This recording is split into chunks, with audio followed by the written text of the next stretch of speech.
விஜய் அவர்களோட செயல்பாடு எப்படி பாக்குறீங்க? விஜயா விஜய் வந்து அவரு புதுசுங்க. அரசியலுக்கும் புதுசு, இந்த கால் தட வைக்கிறதும் புதுசு தான். அவரு புதுசா இருந்தாலும் செய்யற அந்த நல்ல நல்ல நலத்திட்டங்கள்லாம் கொஞ்சம் நல்லா பண்றாரு. அவரு வந்தா நல்லா இருக்கும்னு நினைக்கிறேன். தெரியல. சீமான் அவர்களோட செயல்பாடு.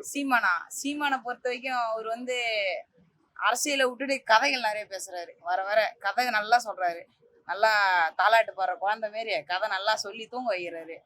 அதை செஞ்சாங்க, இதை செஞ்சாங்க, அதை சாப்பிடு, இதை சாப்பிடு. மக்களுக்காக என்ன முயற்சியோ அது பண்ணல அவரும். அவரு எதுக்குன்னா இப்ப அரசியல் இருக்கிறாருன்னே தெரியல. கொஞ்சம் புதுசுல நல்லா இருந்தாரு. விஜய் வந்தாரு. விஜய் வந்த பிறகு இவரு தம்பின்னாரு. அப்புறம் வந்து எதிரி எதிரி தான் அது வேற சொல்றாரு. எதிரி எதிரின்றாரு. என்னத்துக்கு அது மாரி சொல்லணும்? இவரும் சினிமால இருந்து தான் வந்தாரு. அவரும் சினிமால இருந்து தானே வந்தாரு. ஒண்ணு தம்பி நீ என் தம்பிப்பா, நான் சொல்றேன் இதுமாரி செய் நல்லது செய்யலாம் அப்படின்ட்டு முதல்ல நல்லவ மாரி வேஷம் போட்டு பின்னால ஏன் இது மாரி பேசணும்? கெட்டவ மாரி நான் எதிரி, நீ அதை பண்ணாத இதை பண்ணாத, உன் திட்டம் சரியில்லை அப்படின்னு எப்படி சொல்லணும்?